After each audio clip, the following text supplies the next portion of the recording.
wabarakatuh. Saya Muhammad Zulfikar Utama Hasan dan teman saya Nasrul Eka Pradana akan menjelaskan tentang mockup sistem manajemen pertandingan untuk UAS ARSI. Oke, jadi latar belakang kami membuat sistem ini adalah yang pertama itu pertandingan tinju membutuhkan pilihan yang akurat, dan yang kedua proses manual rawan memiliki kesalahan, dan diperlukannya sistem yang terpusat. Untuk aktor sistemnya sendiri itu ada dua, yaitu admin dan juga juri. Dan untuk masalah dan solusi untuk di sistem ini, yaitu masalahnya adalah penilaian manual itu rawan kesalahan, protokol tidak konsisten, dan rekap hasil itu biasanya lambat. Sementara untuk solusi itu kami untuk sistem ini terpusat dan dia melakukan perhitungan yang otomatis selama match berjalan, dan juga datanya terdokumentasi dengan baik. Oke, langsung saja kita masuk ke mockupnya. Dan di sini kami hanya akan memperlihatkan mockup dengan fitur yang penting dan juga mockup yang wajib diperlihatkan sesuai dengan panduan dari instruksi tugas UAS. Jadi yang pertama itu ada bagian login. Di sini kami menggunakan background ring tinju, dan di sini ada kotak. Di situ tertulis nama sistemnya, manajemen pertandingan tinju, yang bisa diinputkan nama pengguna dan kata sandi mereka. Jadi sedikit note saja, yang tadi saya sudah sebutkan ada dua user, yaitu admin dan juga juri. Jadi mereka semua sudah punya akunnya dari masing-masing, dan jika mereka ingin login, mereka akan memasukkan username dan kata sandi mereka masing-masing. Nah, sekarang untuk dashboard admin. Jadi jika seorang user admin login menggunakan username-nya dan passwordnya, maka ini akan ditampilkan, yaitu ada pertandingan aktifnya yang sekarang sedang berlangsung ada berapa, total juri sekarang ada berapa, dan di sini ada 4 tombol. Tombol pertama itu tombol kelola pengguna, tombol protokol turnamen, tombol sistem penilaian, dan hasil pertandingan. Untuk tombol kelola pengguna itu eksklusif hanya untuk admin, di mana dia bisa mengelola siapa saja yang bisa ditambahkan sebagai user baru, yang dimana ini bisa admin ataupun bisa juri. Lalu ada protokol turnamen dan juga sistem penilaian yang kurang lebih sistemnya hampir sama, yaitu main setting, peraturan dari pertandingan, dan hasil pertandingan ini adalah output akhir dari pertandingan yang bisa dilihat oleh juri ataupun admin. Nah, ini adalah salah satu fitur, yaitu fitur protokol turnamen.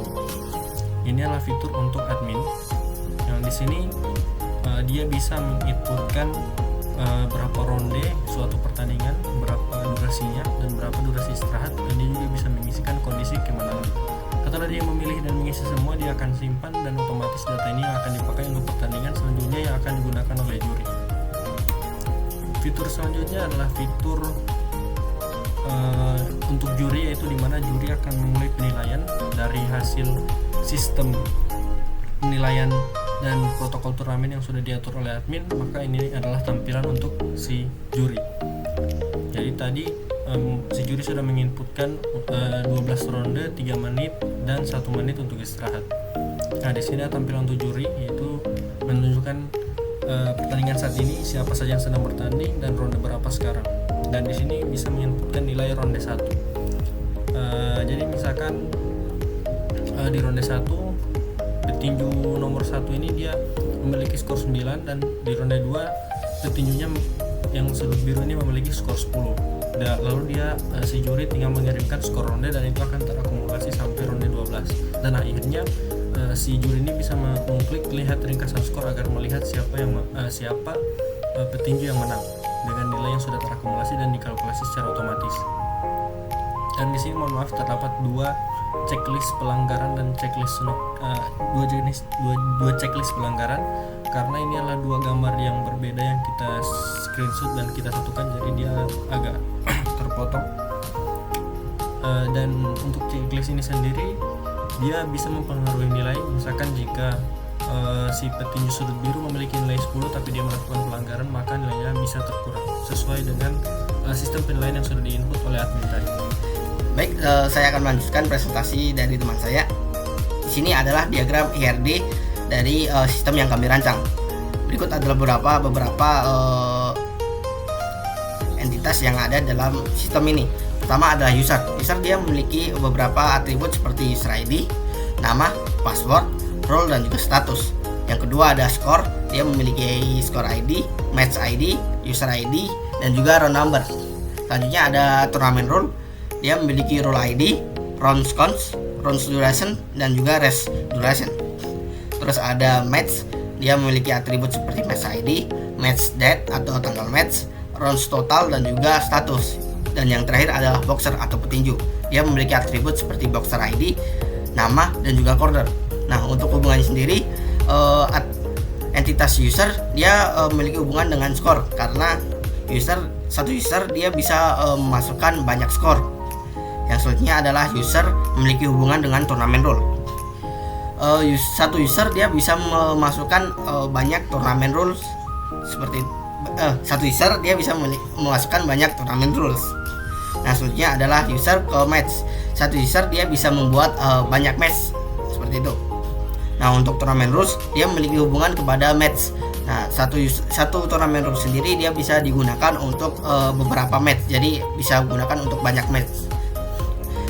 Selanjutnya adalah match memiliki hubungan dengan skor. Satu match sendiri dia memiliki banyak skor karena dalam satu match sendiri kan biasanya memiliki banyak round kan. Nah, itu dia satu match memiliki banyak skor. Dan yang terakhir adalah match memiliki hubungan dengan boxer, karena dalam match sendiri itu dalam satu match dia memiliki biasanya lebih dari satu boxer, biasanya dua lah, karena pertandingan kan biasanya duel antara dua petinju seperti itu. Selanjutnya adalah jadwal perencanaan. Nah, dalam sistem ini kami telah merancang jadwal perencanaan pembuatan sistemnya sendiri. Dia dimulai dengan analisis sistem.